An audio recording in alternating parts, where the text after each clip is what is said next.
Welcome to episode 1 of Fascinating, a Star Trek podcast. The Man Trap. In this week's episode, while carrying out a straightforward mission on an almost completely uninhabited planet, Kirk and McCoy are put on alert after a crewman dies in unusual circumstances.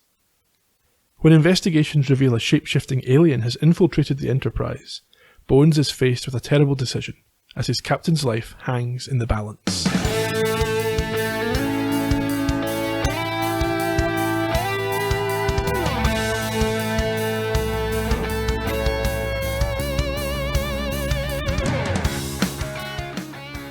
We're all aware of the need for salt on a hot and arid planet like this, Professor. It's a mystery. I don't like mysteries. Give me a bellyache, and I got a beauty right now. Hi Ian, how are you? Oh, I've got a bellyache, Gerry. How come? It's a mystery. I know you hate a mystery. Very much. It's good to be back. It is. How long is it since we have podcasted? Over a year. Feels like it. It feels like 5 probably to the listeners who were promised much quicker content. It's weird doing this. Should we just stop? We will at some point. Yeah, getting things set up, microphones ready. I'm not sure. I'm not convinced the sound quality is going to be great this week. Well, we'll find out. Bit of trial and error. We'll get there in the end. Bear with us. Season 3. It's really boring technical chat for the start of a new podcast. We should maybe quickly refresh people's memories about who we are if they've listened before and introduce ourselves to those who haven't. Yeah, who are we? Okay, well, I'm Ian. I'm Gerry. And we are previously produced a number of podcasts, perhaps most popularly Columbo, Jonathan Creek, Faulty Towers, to name 3 of about 8, but we won't mention the rest. No, fair to say we've done this before. We have. Doesn't sound like it, doesn't feel like it. We promised quite some time ago that we'd tackle the original series of Star Trek in our own inimitable fashion. I'm not sure what inimitable means. People use it quite a lot. They do. Always followed by fashion. Yes. It's going to be an interesting one. And the roles have been reversed here from Columbo. Well, that was the interesting thing about Columbo, more so than the other shows we've done, was that I hadn't seen it. Mm-hmm. And you were the world's leading expert. Yeah. So that gave us a bit of I'd watched some of the episode quite a lot of times. Yeah, that gave us an angle. And we've got something similar here because you are fairly new to Star Trek. Complete virgin. That's one way to put it. Well, yeah, and saying that I've probably got to first base. Is that in America? What does that mean? No one knows. Right. I think it's safer not to dwell on that too much. Yeah. In fact, I've not even got to first base. I reckon I've watched a few racy movies late at night on my own. Whilst talking on Snapchat or something. Well, whatever the kids do these days. Let's not get the kids involved in No, better safe than sorry. Yeah. So basically, as well as going through all of the Star Trek episodes, we're going to be introducing you to the show, essentially. It's more of it's a different dynamic to maybe other review shows that have covered this series in the past. Yep, I'm going to find out all about Ewoks and You're not. Stop there before we get the complaints pouring in. Hopefully what we're going to discover across this show is that you come to enjoy and love Star Trek like everybody else does. Well, hopefully it'll be a fairly long and boring time after 3 episodes. Yeah, everyone will be turning off. I hate this one. That won't happen. I'm confident that won't happen. Are you? Okay. Because I don't class myself as a sci-fi fan. Well, you don't need to be. Let's find out what you do know about Star Trek, because you must have some background knowledge that you've just gained from popular culture. Yeah, I mean, Star Wars, right? Okay, so I've watched the first 3. The first 3, that's all. As a kid, I watched The Old Jedi. Stop. Okay. No. Star Trek. Star Trek, right. What have you seen? I have seen no episodes of any of the shows, and I saw at the cinema one time the first Simon Pegg movie a few years ago. Yeah, the Chris Pine. Yeah. Zachary Quinto one. So that's the only Star Trek I have ever watched. And what about other science fiction? What are you aware of there? I did say that I don't like sci-fi, but my favourite movies are probably Back to the Future. I did like a bit of Quantum Leap in the day. Yeah. I do like time travel, that type of stuff, but I've not. Yeah, like I say, Star Wars. I've watched the first 3 movies as a kid. Haven't seen any of the other ones with Liam Neeson or whoever's in it. I don't know. So you're hoping for time travel and no Ewoks, basically. Yeah. We might be able to help you out Okay. on that front. Are you aware of any characters from? Obviously, you've seen one movie that's got some of the same characters. Yeah, Star Trek is so iconic that it's near impossible for anyone of my age or anyone at all, to be honest, to not have become aware of a lot of the characters and some of the tropes, I suppose. So, okay, characters. You've got Captain Kirk. Yep. You've got Mr. Spock. You've got a guy, Bones and McCoy. I think you've said to me once before that they're the same person, but yes. Okay, right, because I thought they were two different people. No. I should say that most of my knowledge of Star Trek comes from Columbo and William Shatner himself. I've read a couple of his books, so up until now, one of his autobiographies, and I read the one about his relationship with Spock, the book that he cashed in his friend's death. That's controversial. Oh, is it? I don't know. It might be. Yeah. So I've read both of or listened to, in fact, I should say, both of those books.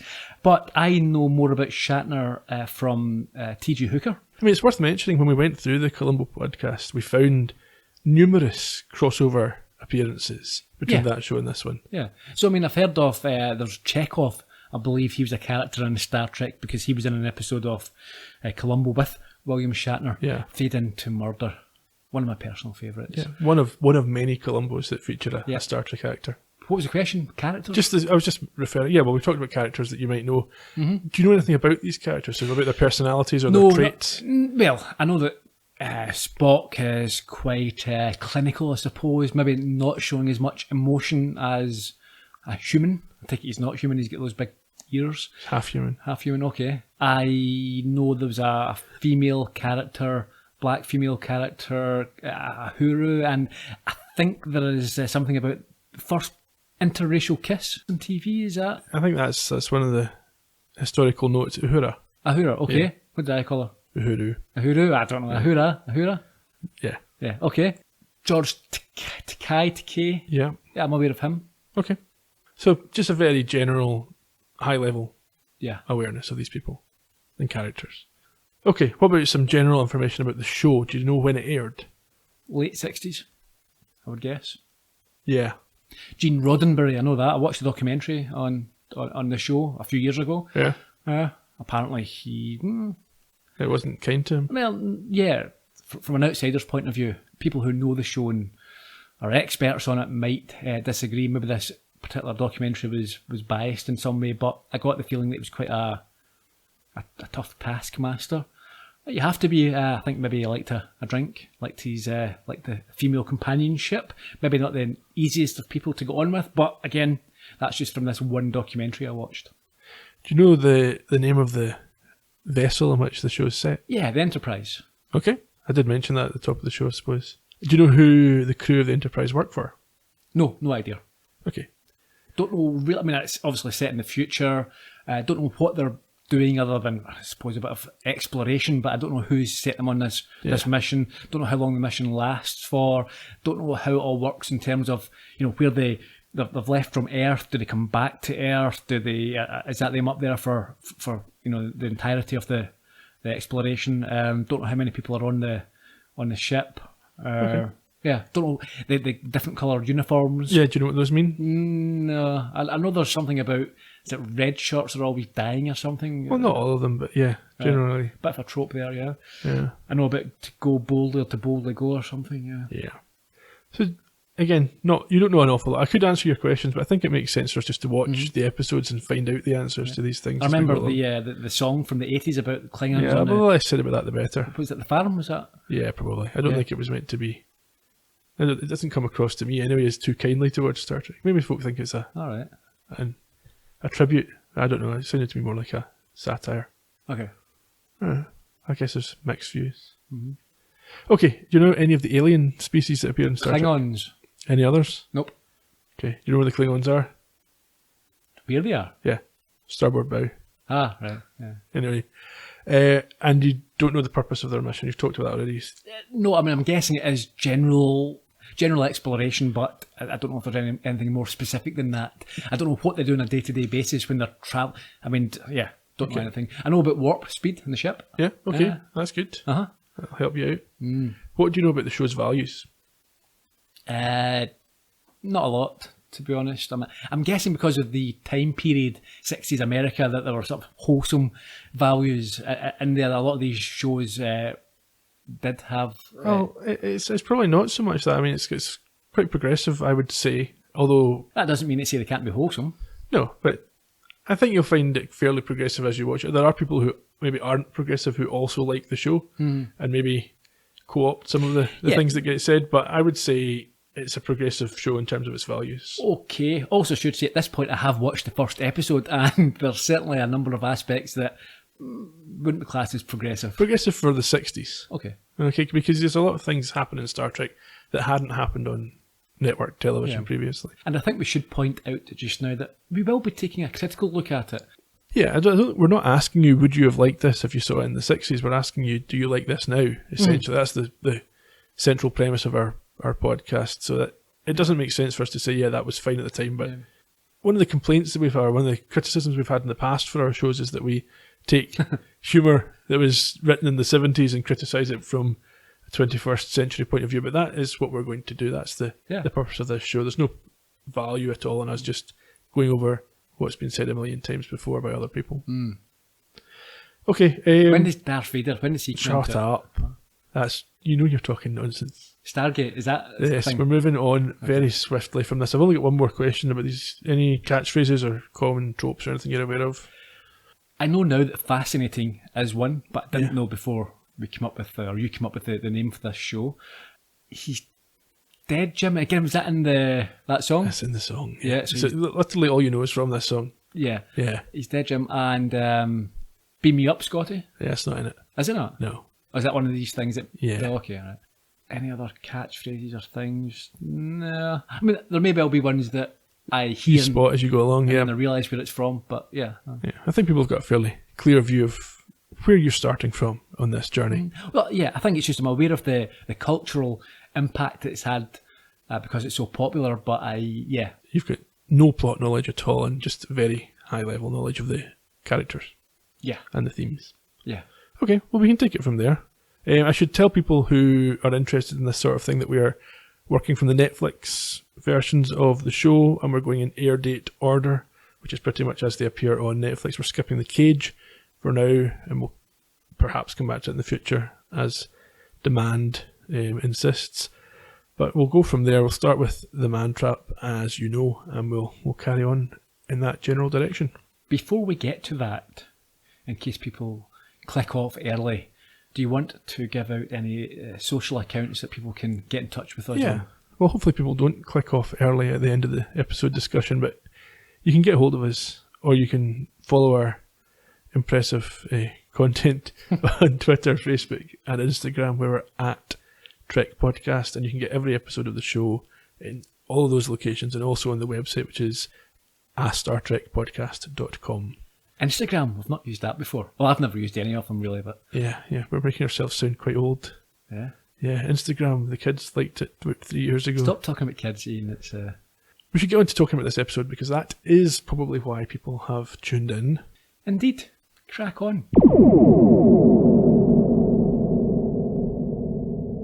So we open up with a nice shiny exterior, which was not the original shot, I don't believe. I think that's a remastered version. Yeah, I was going to say, I think I should have mentioned earlier there that one of the perhaps tropes or one of the things that people mention is the not massively high production values. So when I saw this initial effect of the ship going round the planets, I thought that's actually not too bad, but that's not original. Yeah, my understanding is that's been added at a later date. I think a lot of the effects were redone completely when the Blu-ray versions of the episodes were produced, and I think that is what Netflix are carrying. People might correct me on that, but that's my understanding.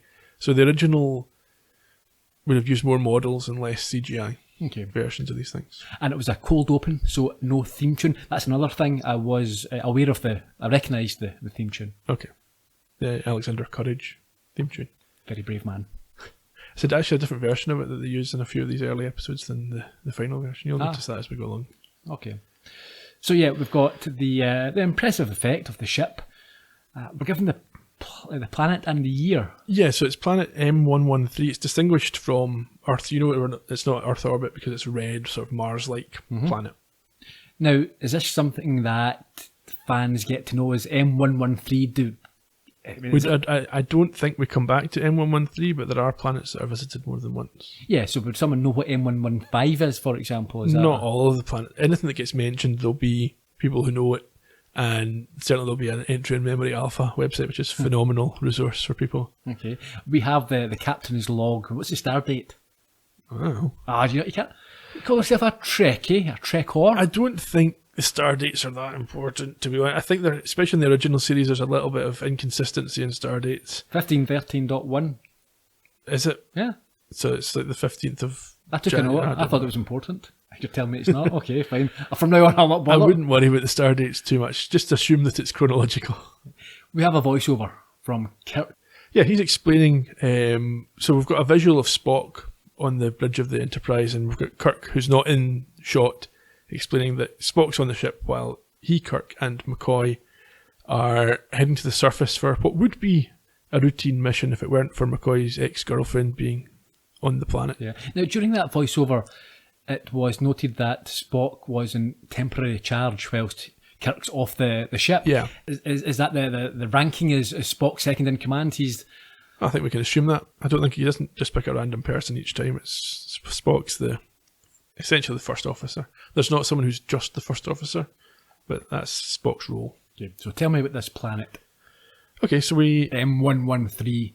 We know it's got some ruins on it, and impressive ruins. They're not impressive. It says polystyrene blocks for a temple and a little bit of sand that's been scattered around. So that was quite a contrast, because when I saw that the graphics of the Ship in orbit.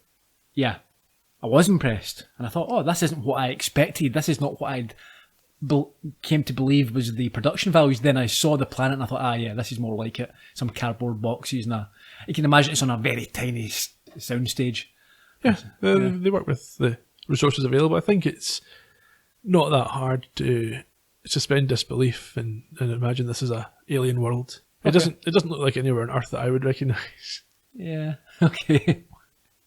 We've got another voiceover here, which tells us that the ship surgeon, McCoy, yep, and himself, no mention of the third chap here in the blue shirt. That doesn't bode well for the third guy. Yeah, I was thinking that myself. So they're beaming down for a routine examination of archaeologist Robert Crater and his wife Nancy. Yes, this is Nancy, who is McCoy's old flame.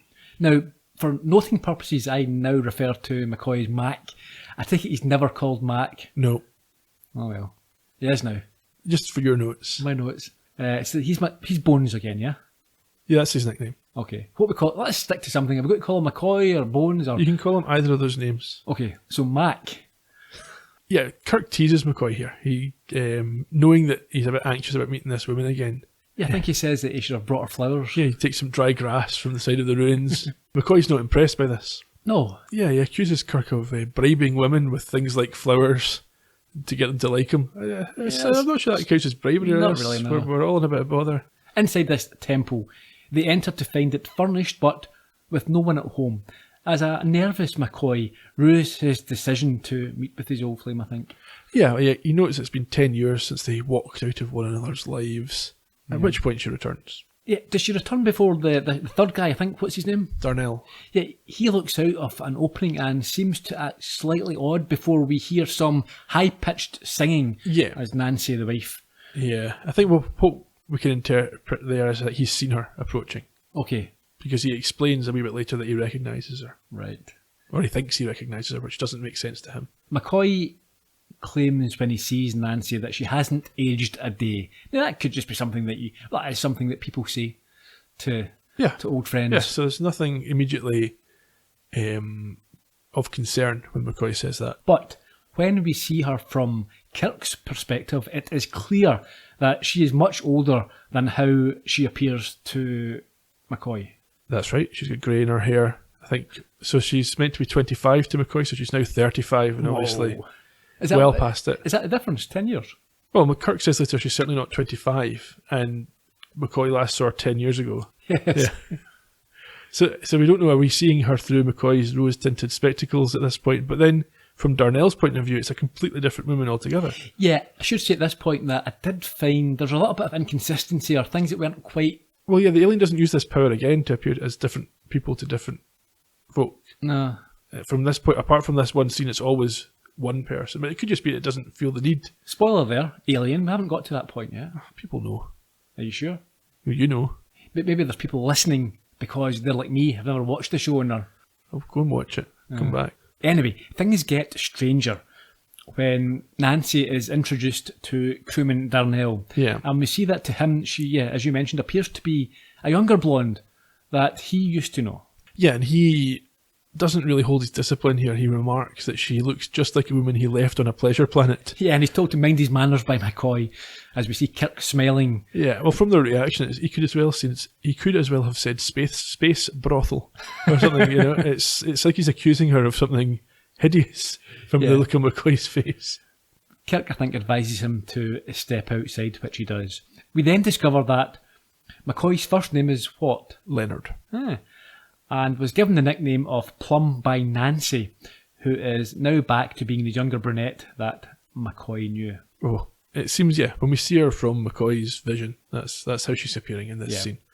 Kirk goes to leave with Darnell, but is stopped by Nancy. Why? Well, she wants to leave instead. She's going to go and get her husband so that they can get the medical checks carried out. Yeah, and as she does this, now blonde flirts outside with Darnell to a quite seductive score. And I've written the score straight out of the Red Shoe Diaries here. Yeah. I read somewhere that the score or the music on this episode was quite expensive. I think they spent $9,000, which for the time would have been a fairly hefty chunk of the budget. Certainly. And at this point, we get the credits. Yeah. And the iconic narration about space being the final frontier. Yeah. That's another thing as well. Yeah, final frontier. That's another trope. You obviously didn't listen to it too closely because you said you don't know how long their mission lasts earlier, and he says quite clearly their 5-year mission. Yeah, I wasn't paying attention. To seek out new life and new civilizations. Yeah, didn't listen to it that It clearly. also tells you the purpose of their mission. Did it? Yeah.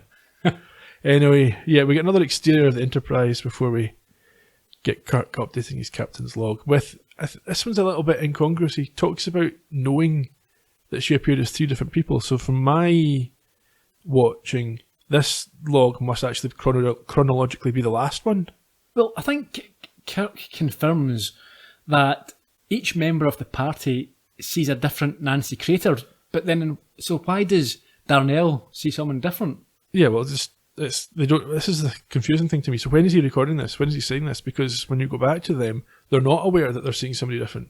Yeah, this has obviously been this voiceover. Is it being recorded after the episode? Yes. Or is it being recorded at a later point but still during the episode? I don't know. I don't know. It's not entirely clear where this log fits chronologically compared to what we're seeing. It's a little bit confusing. Yeah, anyhow, back in the temple. Bob at Crater. He arrives but has no time for them, and aside from some extra salt, he wants them to leave. But McCoy is there in a professional capacity. He is. He's not willing to skirt on his duties. He needs to get these examinations carried out. And Kirk reminds Crater of the rules that require yearly checkups. So, yeah, this is the first point of the question. Who do they work for and why? Yeah, he'll work for the United Federation of Planets, I'd imagine. Okay, I suppose we'll get to that at some point. At some point in the future. And then you've got Starfleet, which is the military arm of the Federation. So it's interesting that they decided not to explain all this to set the scene. They've dove right into an episode without setting the environment up and the characters. There's 2 aspects to that. So part of it is this isn't the first episode they made, and therefore so there might be some exposition that's been skipped. And then the other part is exposition slows your story down. So as much as you can get away with not having to explain in long form, the better. Yeah, it's not a criticism. I think that it's learning about it on the hoof. Yeah, that's fine. And I think for viewers, there's enough for them to take in without getting the entire history of the world. And it might be that the writers didn't even know at this stage what the whole history was going to be, that it kind of gets built up piecemeal as they go along. Sure. So referring to McCoy's Plum, he instructs him to carry out the examination. This is Kirk. And on hearing the surname, Crater seems a touch perhaps pacified, or certainly subdued. He's not quite as aggressive. It's familiar to him. McCoy makes a reference at this point to Nancy's failure to age, I suppose you could put it, and it isn't necessarily accepted by Kirk. Did you enjoy McCoy's whirring stethoscope? Very futuristic. He is using this device as they discuss the physical discrepancies in how they see Nancy before being interrupted. McCoy. I've heard Nancy speak of a Dr. McCoy. Well, that's me. Didn't she mention I was here? You've seen Nancy? She went out to get you. Well, you've seen her too. You were with the good doctor. Yes, why? Nothing. It's just that it gives me great pleasure to know that she's gotten to see an old friend and has a chance for some company. It was different for me. I enjoy solitude. But for a woman, you understand, of course. Well, it certainly hasn't aged her. She looks exactly as I knew her 12 years ago. Amazing, Jim. Like a girl of 25. Oh, I'm sorry, Captain. Sit down. I seem to have forgotten my manners. Quite all right. I'm not joking, Jim. She hasn't aged a day. There's not a gray hair in her head. She's got some gray, Bones. Excuse me, Professor. She's a handsome woman, yes, but hardly 25.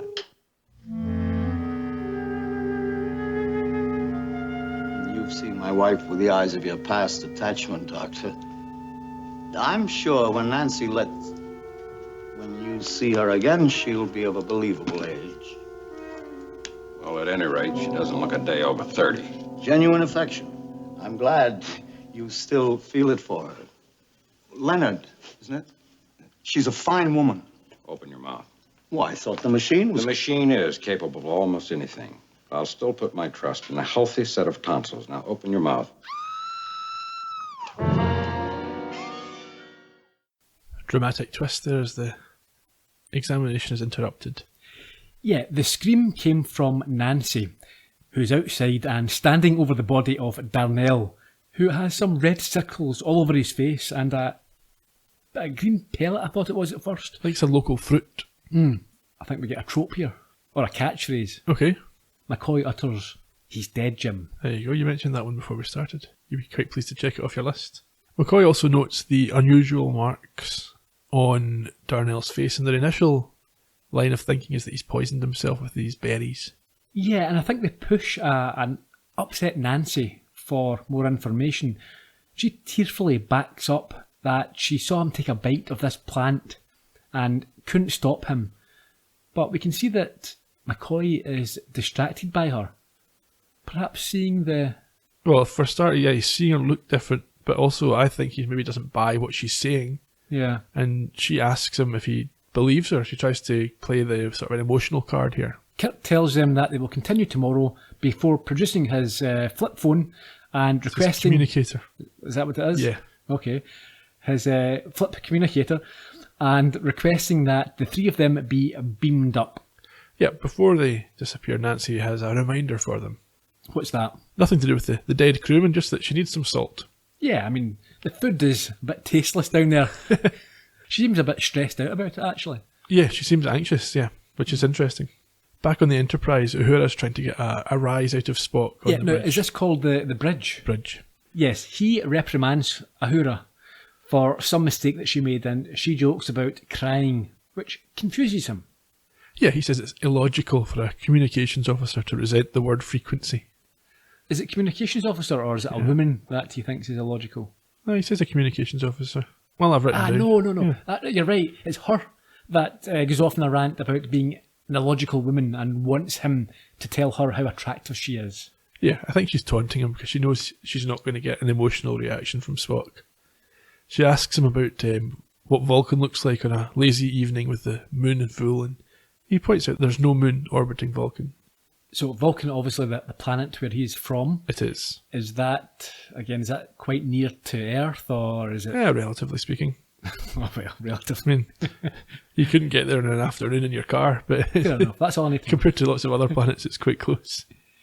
In any case, they are interrupted by a message of the team's return, and that one of them is dead. Yeah, and Uhura is upset at Spock's unemotional response. Yeah, I mean, it could be Kirk. Yeah, but I think it's quite clear that he's suppressing concern. It's not that he's unconcerned. He's just being professional, trying to fulfill his responsibility.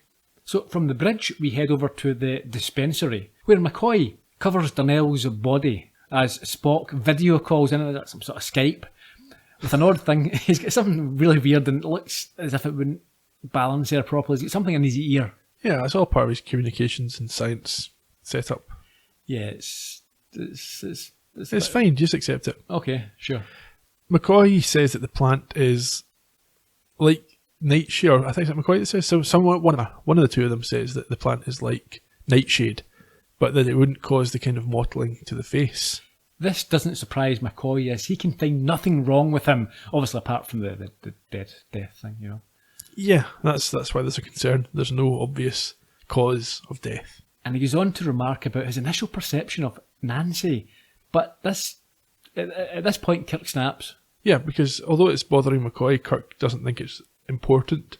Yeah, his love life. He wants McCoy to get back to his work. He doesn't realise it's an actual issue. He thinks McCoy's still just daydreaming. And we get another Captain's log voiceover where Kirk sums up what is known and not known. Now, this is not the last time in the episode. I think this is a bit of a weakness.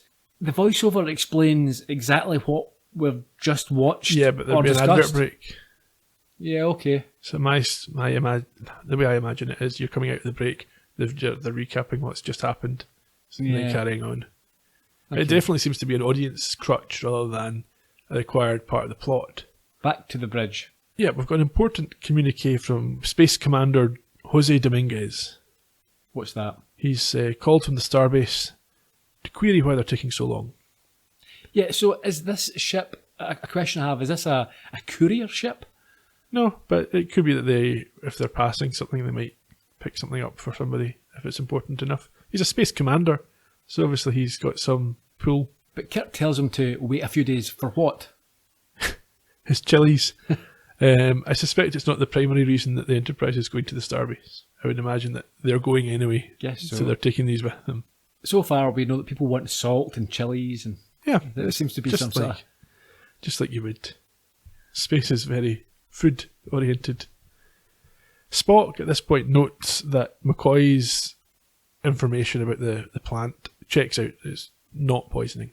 He's found something, but he doesn't want to discuss it over the speaker. I think initially Spock communicates via this intercom system. Yeah. So down in the dispensary.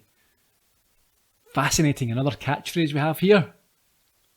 Yeah, he says, before that though, before he leaves, he says that the creators check out too, but that they've been there for 5 years and have been sending progressively fewer shipments lately. What are they shipping? They're sending bits of the ruins. Where are they sending them to? To some kind of space museum? Yeah. I don't know, yeah. Anyway. Yes, so McCoy's found something and Kirk and Spock head down to what I would call sick bay. Yeah. As you say, Spock lets out his first fascinating. He does, as he's looking at an electronic chart. And McCoy explains that Darnell died from what? He's been stripped of salt completely. His body has none left in it. Not good at all. When was the last time you were stripped of salt? Oh, it's hard to say. Some time ago. Anyway, McCoy offers a mea culpa. He suggests that the mottling isn't mottling after all. And he clears the air with Kirk over his previous distraction. He does, before Kirk tells Spock to organise a landing party, as they will be beaming back down to M13I. 113, yeah. That's the one, MI5. No. Kirk also notes that the creators had both made a point to ask for salt, and now this guy has died from a lack of salt. Oh. So he's making, connections. He's playing 3D chess in his mind down on the planet. Yeah, the temple. Creator tries to bob them off. He's quite defensive and accuses Kirk of what? Bullying. Ah. Yeah. Green is one of the other crewmen who's come down with them. A yellow shirt? Yep. He is sent off to find Nancy. So maybe it's not worth discussing just now. Maybe it's not the time and the place, but these different shirts, I take it signifies different roles within the... Yeah, so generally yellow is sort of command and red is engineering and blue is science. And then I'm not entirely certain what they do with security. Sometimes they seem to be red and sometimes they seem to be yellow to me. There's folk in pyjamas later on in this episode. That's different. I think they're probably non-officers. Okay. I'm only guessing. Right. I suspect they're maybe just civilian crew. Yeah. In any case. Yeah. Kirk makes it clear to Crater his concern that whatever killed the crewman could also threaten both the professor and his wife.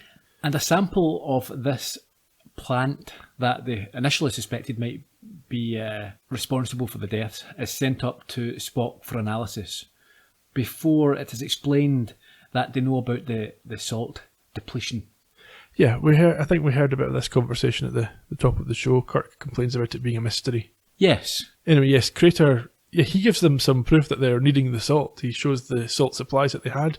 25 pounds has reduced to a few pellets. However, Kirk proclaims that one of the missions of the Enterprise is to protect human life in places like this, and insists that the Craters come back on board the ship until they can get to the bottom of things.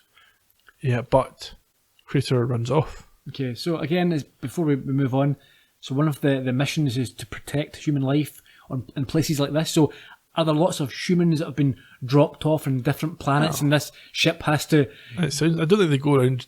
Well, maybe they do, but I suspect it's more if you're passing one of these places, you'll get assigned the job. It's not a mission then, is it? Doing the medical checks. But Okay. their main mission for the Enterprise is exploration. Okay, so what happens next? Well, like I say, Professor Crater nicks off, and when he finds a dead crewman outside, he shouts on Nancy. He spots her. She's with another dead crewman, and he then shouts something strange to her. What does he shout?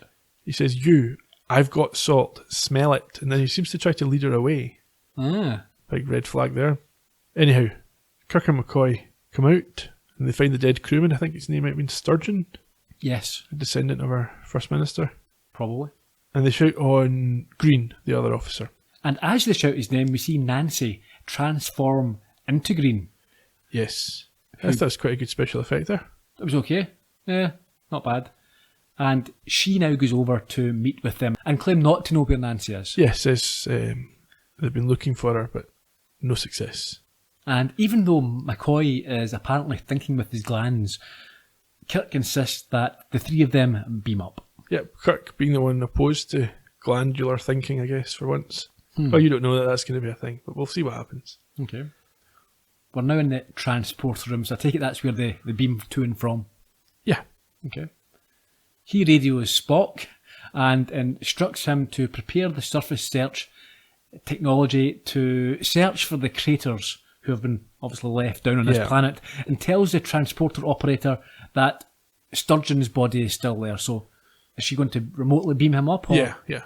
Normally, I think they would normally lock onto life signs, so they need to know that there's a dead body to be beamed up before they can attend to it. I thought maybe they didn't want to ride up with a dead body. Corpse in tow. But they must have done it earlier with Darnell. Yeah. Anyhow, Nancy Green, or whatever you want to call her, sneaks out the room almost kind of slowly with trepidation. Yeah, and we're in the corridor now, and I thought there was some nice handheld camera work. I wasn't expecting that. It seems a bit more modern, I suppose, as we follow Kirk going to the bridge, before we cut back to the furtive Nancy, who is herself walking through the corridors and bumps into... Yeoman Rand. Yes, the waitress. No, she's a yeoman. Uh-huh. They don't have waitresses in the 23rd century. It appears to be the do in this episode. There's a couple of times where Kirk is eating some fruit from a platter which is being hand-delivered by a female in a female in a miniskirt. It just so happens that a female got that job at Twice. interview. Yes. Yeah. Okay. Bound to be some male yeomans somewhere. Is there? I would expect so. Would you? Yeah, even if you don't see them. Ah. Yeah. I thought they were just having blondes in short skirts handing out food. No. Weird food as well. It's like fruit, but it was... Future food. Yeah, it looked very odd. Who knows what they've done with that. Anyhow, Nancy is intrigued because we see Rand using a salt shaker to put a very 20th century looking salt shaker. And I've got a story about that I'll share with you later. And then they wait for... Okay, so two things about this. It's a turbo lift. Yep. First thing is... They don't call them lifts, yeah. Yeah, lift is a British term. It's always elevator in the States, so that's interesting. Oh, they obviously just like the way it fit. Turbo elevator maybe was too long. Yeah, but if it wasn't a word that was known, why would they wouldn't use it? Well, its purpose is clear. I don't think they need to worry about that. I think turbo lift is descriptive enough. But then I use the term lift, so maybe I don't know. Mm-hmm.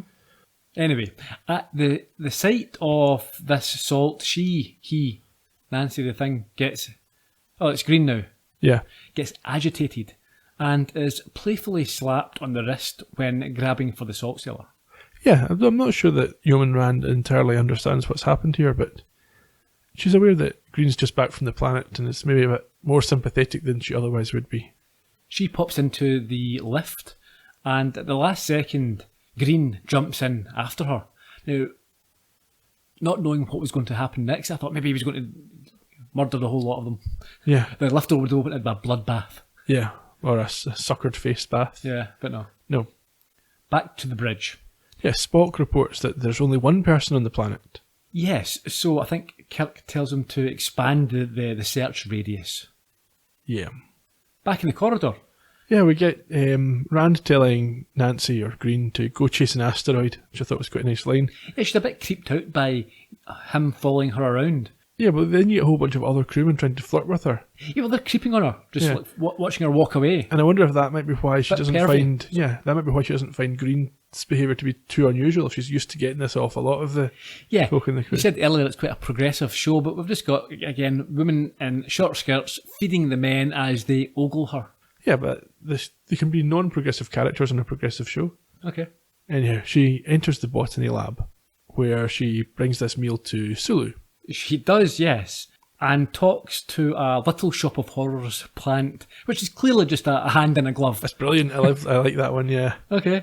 Before complaining that she expects one of them to grab her. And from what we can see so far, yes, I think she will definitely be grabbed by that gloved plant. Yeah. I think when she comes in, Sulu says to her, "May the great bird of the galaxy bless your planet," which is interesting because that's a term that was used to describe Gene Roddenberry. Ultimately, he was known as the great bird of the galaxy. Why? After his show about space was successful. Green enters at this point, and after staring at the salt, appears to be spooked by the plant before running off. Well, the plant's spooked by him, isn't it? It starts acting very strangely. Like a dog. They can always tell who's a mass murderer or not.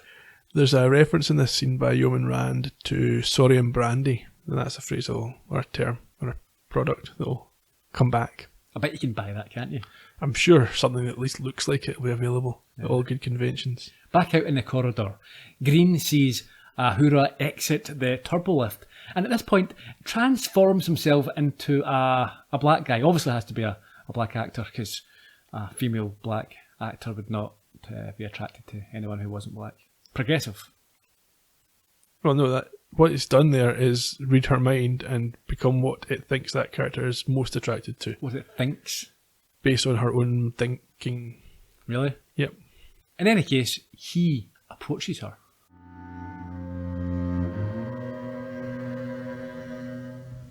Crewman, do I know you? In a way, ma'am.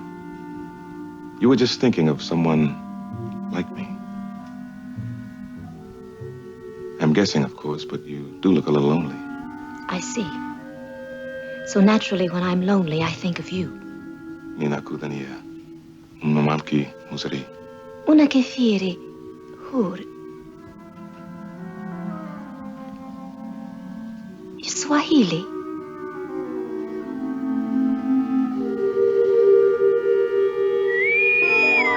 Lieutenant Uhura to the bridge.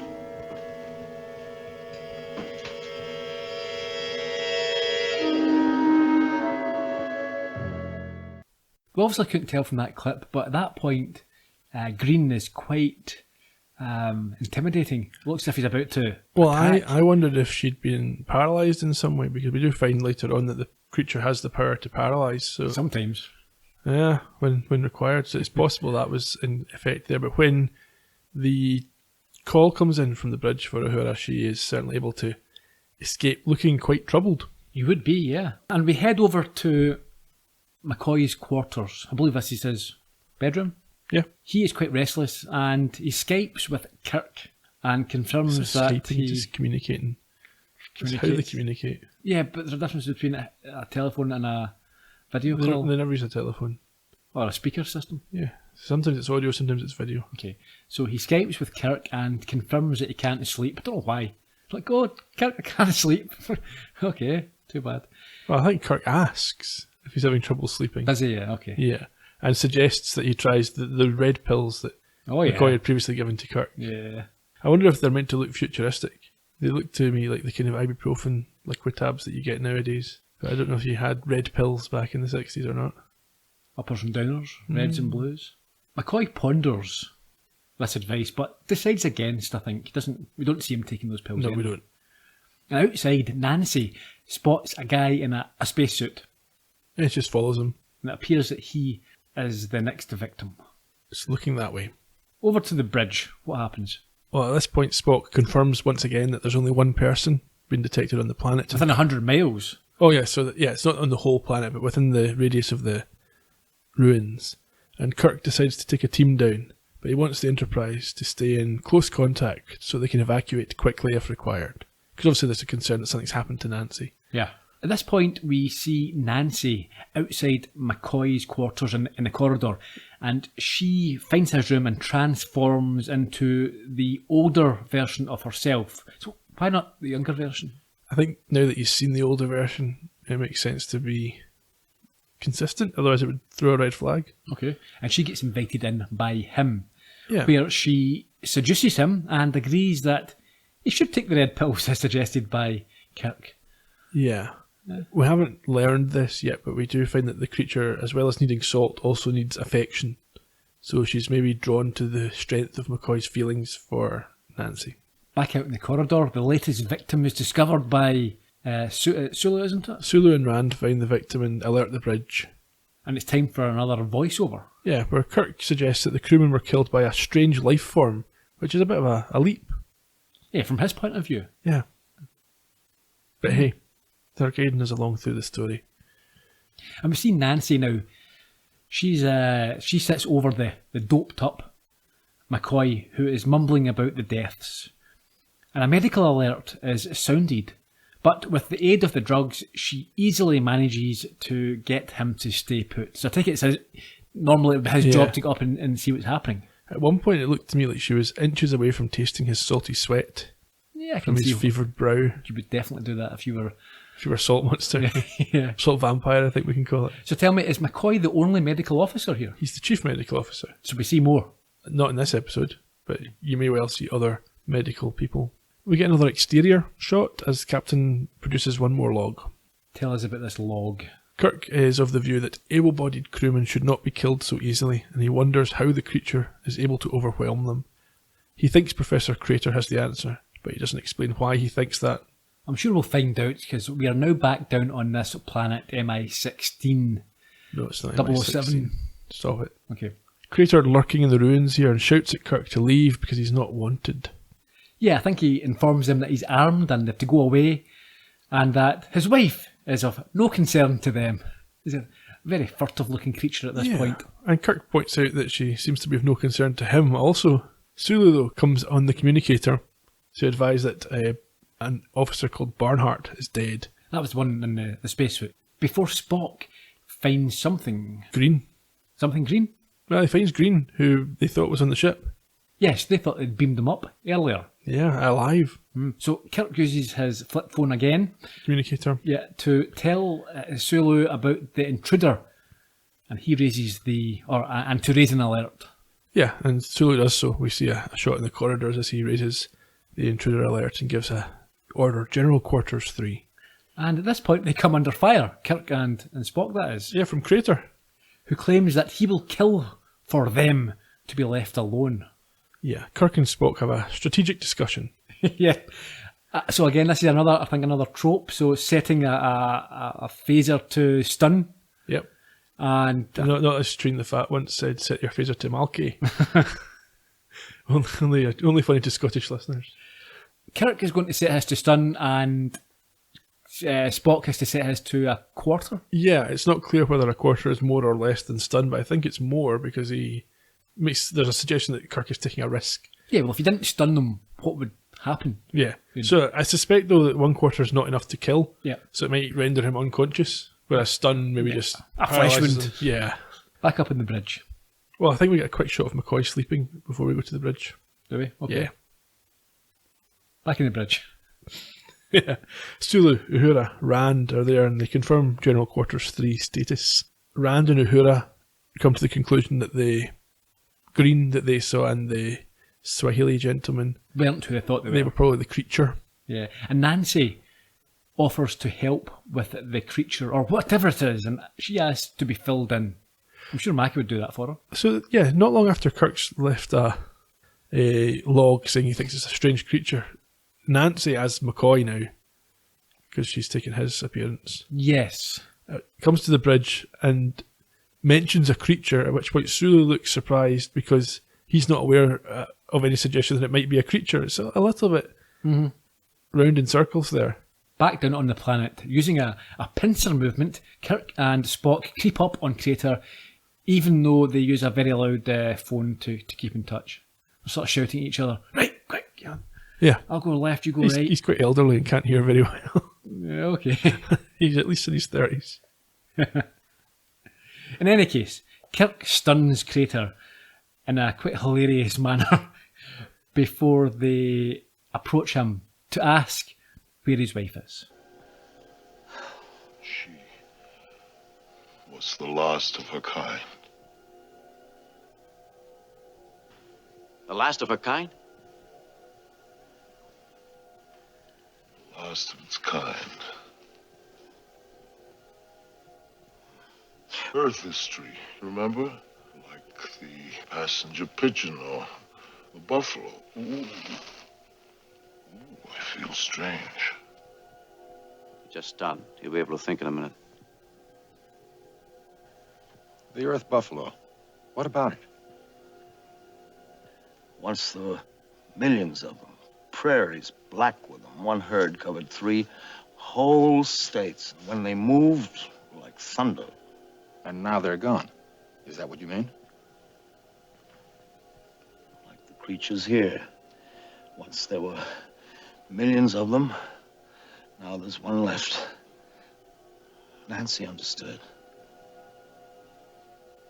Always in the past tense. Where's your wife? Where is she now? Dead. Buried up on the hill that killed her. When? For a year. Or was it 2? Following this revelation, Understanding the peril they're in. Kirk signals to the Enterprise to move to General Quarters 4. Yeah, he phones Sulu. He communicates with Sulu, yes. Crater says that the creature has a right to try to survive, but Kirk feels that doesn't extend to killing his crewmen. No, and he also tells the folk in the ship that this creature can now take on any form. Yeah, including himself. They all beam up. Yeah, and with another exterior shot, Kirk confirms what he's just said in a captain's log. Yeah, I mentioned that earlier. We didn't need this voiceover. It must be post-advert planning, I'm guessing. Security checks some corridors before we go to a briefing room where Kirk and Spock, Uhura, Rand, Nancy in the form of McCoy, and Professor Crater are meeting. Yeah, Spock tells Kirk that they have set out blocks of salt as bait, and Kirk asks McCoy for his input. Yeah, and she suggests offering it salt without tricking it, which Spock says, well, it's Nancy as McCoy.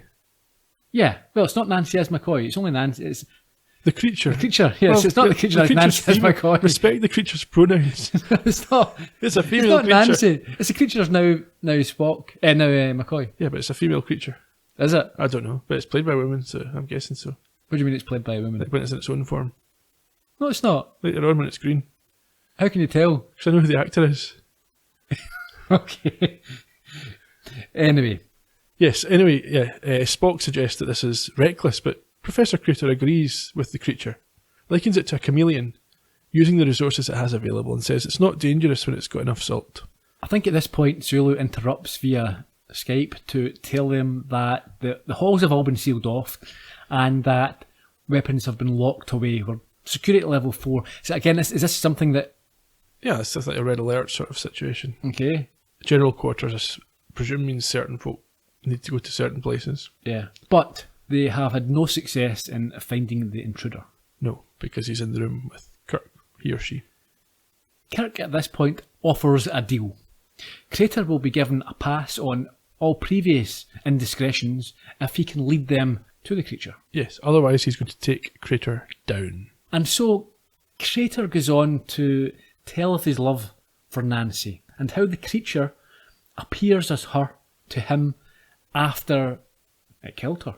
Yeah, because it needs love and affection as much as it needs salt. Yes, love, affection, salt, a touch of vinegar. Yeah, and Kirk acknowledges that may be the last of its kind, but he's critical of Crater's approach here. Yeah, but I think during that revelation, Crater admits that he can't kill her, or he can't kill it. Yeah. So Kirk questions, did you say his motivation? Well, he criticises his approach, and then he asks him to help find the creature, but Crater declines. He confirms that he could identify it in any form, but he won't help them. So there is a suggestion how they can get around this from Spock, I think. Yes, Spock asks Nancy/McCoy to get the truth serum. Again, is this something that they use all the time? I don't think so. Only when the plot requires? Exactly. And possibly never again. So it may not even exist. Okay. So Kirk looks for McCoy's opinion and he reluctantly agrees. Although he does seem surprised that he decides to accompany them for this procedure, but he would do. I don't know why he'd be surprised by that. Yeah, well, I think it's not normal for Spock to go down to sickbay, but we get a little skip in time here. Yes, we cut. You keep calling it the sickbay. Sickbay, but I think it's the dispensary. I'm going to call it sickbay. Are you? Yeah. Okay. In any case, there is an alarm call to Kirk, who finds a semi-conscious Spock with red and green blood. Yeah, his own blood's green. Yeah. Is it? Yeah. So what's the red stuff? It must be somebody else's blood. Tomato sauce. Mm. Yeah, that's over his forehead, I think. And he tells him that McCoy wasn't McCoy, but the creature who hit him. Yeah, and I think he suggests that he had a inkling that was the case, and that's why he went down with them. And in the next room, we find the now dead Crater. And Spock explains that he is only alive. Why? How? Because his ancestors spawned in another ocean, and his blood cells weren't compatible. Maybe he's not got as much salt. Back in McCoy's quarters, and now in the form of the older Nancy, the creature wakes him up and begs him to help her, as the others are apparently trying to kill her. Well, they are. They are, because Kirk comes in and asks McCoy to move aside, explaining that it is not Nancy. And he's holding his phaser at this point. He then tempts her like a pet dog with these salt pellets, or salt blocks. But McCoy disarms him, allowing the creature to eat the salt and then very slowly make a grab for him. Yeah, well, paralyses him. So it uses its powers to paralyse Kirk and then moves in for the kill. So, having played emotionally with McCoy, asked him to help her. When he does, takes advantage of that to try and kill Kirk. But Spock shows up. Yes, he grabs the phaser from McCoy, who is refusing to shoot. No, he doesn't grab the phaser, he asks McCoy to shoot. Before physically putting himself in between Kirk and Nancy and starts punching her with a double-fisted punch. Yeah, you're right. Yeah. And this should show McCoy, look, it's not Nancy. He says, could she take this? Yeah, I thought that was like, it was just something out of Naked Gun, a Frank Drebin. I was laughing as I watched that. I enjoyed that part, actually. But then McCoy keeps asking him to stop. He's not convinced until Nancy backhands Spock right across the room. Yeah. This seems to do the trick, as McCoy now realises or sees the creature for what it is. I think for a split second he sees it in its true form, which must be to do with his doubt. And like, I don't know why, because I presume the creature doesn't choose to take its real form. Yeah, it's a green suckered with monster a net on its side. Yeah. Yeah. Anyway, Kirk screams as the creature starts to remove the salt from his body, but ultimately McCoy does the right thing and shoots it. Yeah. It tries one last time to fool him, I think. Yeah, but it goes back into Nancy's form and approaches McCoy, who says, "Lord, forgive me." Yeah, he's now got a bit of bloodlust and likes the killing. Shoots her again, and now dead, the salt vampire reverts to its true form for good. And we're back in the bridge. I think this is where we end, is that right? Yep, Kirk's a bit distracted. Why? He's thinking about buffalo. And probably chilies. Well, no, I think it's more the fact that he's been responsible for making a species extinct. Yeah, but they deserved it. He orders Warp 1, and they leave. The planet's shown, receding in the view screen behind them. Yeah, off for another adventure. I think Warp 1 is sort of just standard. Speed, yeah. How high does the warp go? Warp Depends factor? what show you're on. I think in this one we might get to 5. I'll keep an eye on it. And does it get dangerous when you go to 5? You're really pushing the ship, and it's like, can't take starts much rattling. more. Yeah. Oh, is that a trope? Can't take much more? It absolutely is. We'll find out. There we go. On the whole, my view is that the episode holds up pretty well. I think in a significantly later episode, when they've developed the characters a bit more, there might have been more time spent considering whether you should make a species extinct. But given the immediate threat to the crew, you can probably justify Kirk's actions anyway. Yeah, I quite enjoyed it. You did? I did quite enjoy it. I thought I mean, obviously, it's a 60s TV show, but it wasn't disgusting. No. They could put that in there. And it wasn't boring. It wasn't boring. Yeah. It was inconsistent. There's things that were a bit unclear and, just things that didn't make a lot of sense, a bit of inconsistency. Nothing you couldn't forgive. Nothing I couldn't forgive. I mean, I'm assuming, I'm accepting, I'm understanding that it's one of the earlier episodes and things are still being worked out. So you need to give everyone a bit of slack for that. This particular podcast episode is a bit of a shocker, but we'll get there. Don't worry. Yeah, absolutely. Please bear with us. Every week or every episode is there a sort of moral to the story? I wouldn't say every episode, but certainly in this one, I thought there was a couple of themes. Okay, what did you take from this episode? Okay, I'll tell you what I took from it. The one that I thought that resonates even now was the depletion of the planet's resources by this species to the point that it went extinct. Essentially, it used up all the salt, and that obviously led to its race dying out. Mm-hmm. And I think that's quite similar to what we're doing today with our planet's resources and its climate. Very good. For me, the message was that women over the age of 30 are a bit ugly and past it. Only the young women are desirable. That's what I took from this one. And useful for bringing drinks. And useful for bringing drinks. I'm not sure that was meant to be the message of the episode. Really? Oh, okay. We'll see if that's repeated in future shows. Okay. Professor Crater's quite interesting. His motivations. Well, the character, you mean? Yeah. So was he motivated by grief? Was he trying to hang on to Nancy through the creature, or did he just want to stay alive, or did he just want to work, and this was the least resistance? No, I think, through love and grief and missing his wife. I think it was genuine and it came from an honest place. Perhaps that he'd go over the fact, grief and then loneliness, perhaps. Yeah.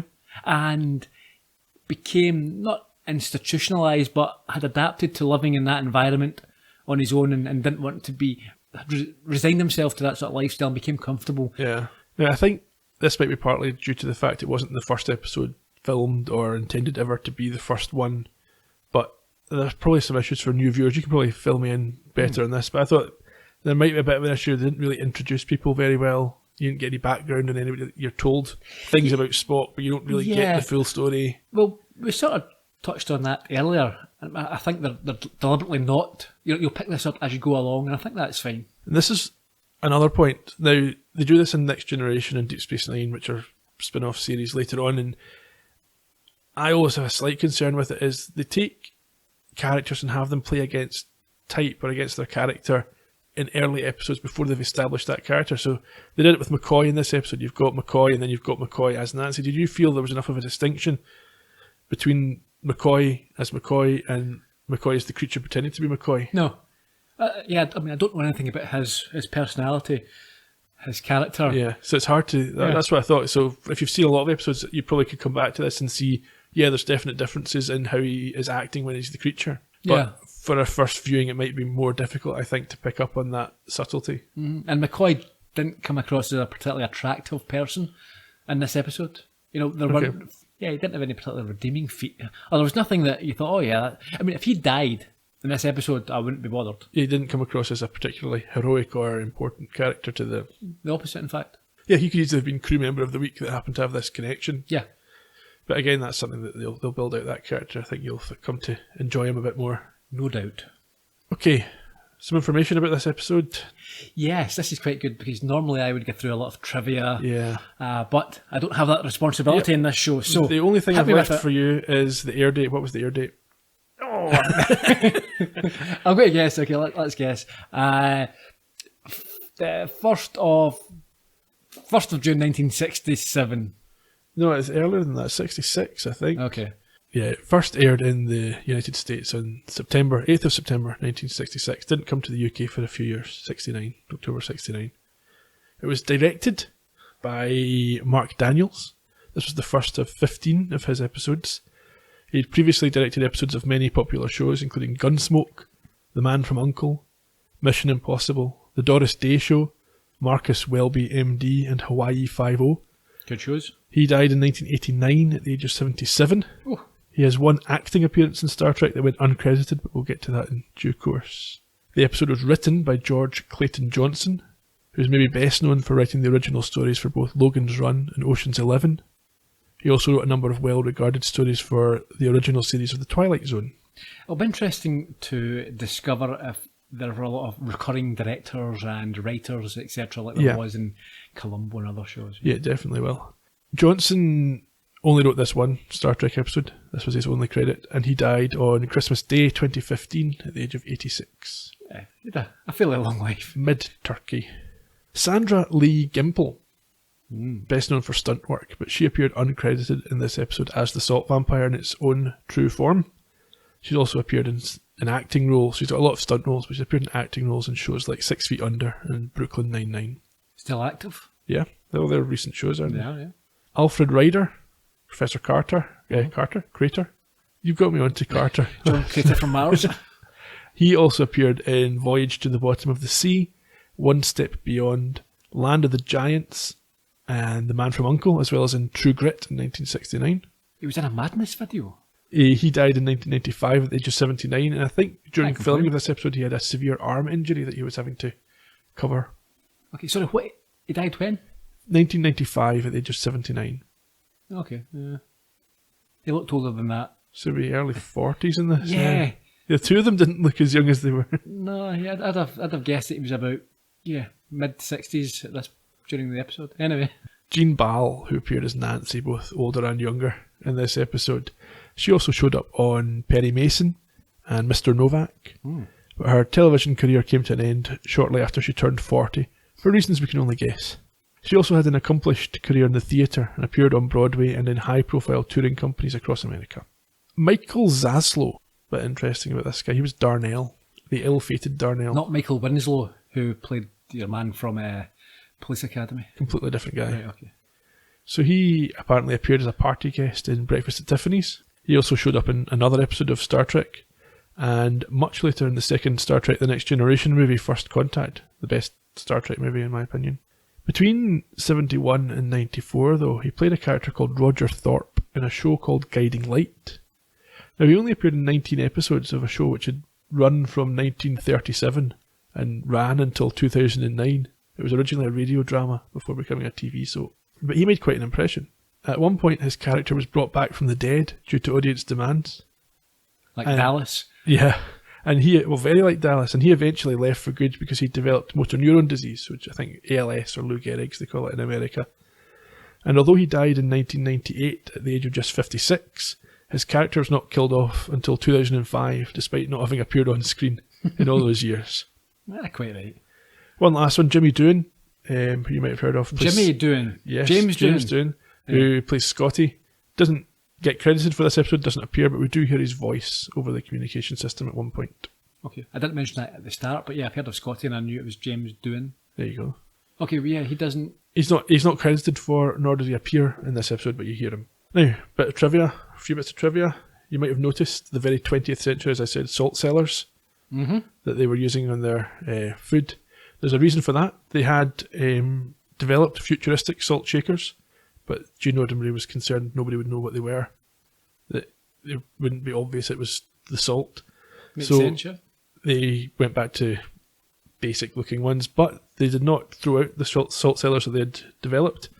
They became medical equipment and they're used throughout the series, and you saw them in this episode in McCoy's sickbay. Really? As medical instruments. Okay, that's interesting. Yeah, I found that out reading The Making of Star Trek by Stephen Whitfield and Gene Roddenberry. That was a contemporaneous book. It came out in 1968, so it's quite an interesting one to take some tidbits from. Sound effect trivia. Right. When Kirk stuns, just before the clip that we heard, just Professor Crater with his phaser, the original sound effect, which is still the sound effect on Netflix, is a ricocheting gunshot. That's not used again in Star Trek. It's quite an interesting choice for a phaser type weapon to have a gunshot sound. I listened to it and thought, that's ridiculous. You can't use that again. In related sound effect trivia, McCoy's instruments, the turbo lifts, make different sounds in this episode than they do in future episodes, and Kirk's communicator makes different or no sounds depending on what scene they're in. I shall keep an ear out for these changes. Yeah, I got that stuff from the Star Trek Compendium, which is another good reference. Okay. And then something I might come back to in future episodes as well is that the title of the episode is different in different languages, which kind of gives that insight, I think, into how different cultures maybe look at things. So it's called The Man Trap in English, and in a few of the other languages, which to me is a kind of an allusion almost to a honey trap. It's the creature trying to trap men by being attractive to them. Yes. Or as I've written down in the more fancy words, the salt vampire luring people to their deaths by projecting a desirable facade. The focus is on the wrongdoing of the alien, essentially. Yep. So it's trapping the men. Mm-hmm. But in other countries, the name isn't always the man trap. So in French, it's called Ils étaient des millions. Of course. There were millions of them. And in German, it's Das letzte seiner Art, the last of its kind. So both of those put the spotlight on the eradication of the species. Yes. The fact that it was a thriving civilization and they killed the last one. A couple of other interesting ones. In Czech, it's Nepravý McCoy, which is the imitation McCoy. And I think the novelisation had a similar title to that, the Unreal McCoy, I think it was called. That might be a play on the real McCoy. In possibly. Czechoslovakia at the time, that would be a known term. Well, no, I was thinking more of the novelisation version. Right, but, okay. And in Portuguese, it's O Sal da Terra, salt of the earth, which is a more literal. Yeah. And finally, there is one country that not entirely accurately calls it a blood-sucking beast on planet M113. That's my favourite. Can you guess what country that is? Japan. Yes. Oh! Wakuse M113 no Kayuketsuyu. So yeah, that information comes from the Star Trek Concordance, which is a very, very good book written by B.J. Trimble. B.J. Trimble, you say? Yes. Yeah. Who... My favourite Trimble. Well, she is. She and her husband appeared on Larry Nemechek's Trek Files podcast recently, and it's very much worth a listen. Next time. We have Charlie X. Charlie X. A Columbo connection, I believe. Certainly a very strong Columbo connection. Before we finish, we should mention as well the makeup. Okay. It looked very... Kirk, it was... I'm trying to think of the correct terminology, but you could tell he was wearing makeup. Quite theatre-y. Yeah, it was like pancake. Yeah, I wonder how much of that is emphasised by the high definition, or the higher resolution on this version of the episodes compared to what you would have had in the 60s. Yeah. Maybe a sort of standard definition image, maybe it wouldn't be quite so clear, I don't know. But he was glowing a lot of the time, Kirk especially. This is natural aura. We should have another feature in here, but we haven't developed one yet. No, I think we should let it develop and grow organically. There's no point in trying to force a little feature in. If there's anything that crops up, any patterns, anything we think or we end up discussing on a regular basis, then we'll make it a feature. And if anyone listening has any brilliant ideas for new features for the podcast, please feel free to suggest them. We may not read your tweet, but if you send it in... By the time they hear this, we'll be 8 episodes into the recording. It'll be too late. It will be, anyway. but with season 2 ahead and so on. Yeah. Okay. It's never too late. Well, well, when we're finished, it'll be too late. Anyhow, we'll be back next week. You can find us, as I said earlier on, all over social media. We're at Trek Podcast, Facebook, Instagram and Twitter. And the website is astartrekpodcast.com, where you will find every episode. What about a wee rate and review on iTunes or any other platform Apple Podcasts, will be on Spotify, anything else that you use for your podcasts. Please do leave feedback if it's positive. Don't leave feedback if it's not positive. Just email that to info@junk spam at Star Trek. Yeah, that would be helpful. We'd appreciate it. Okay, until next time. Cheerio. Bye bye.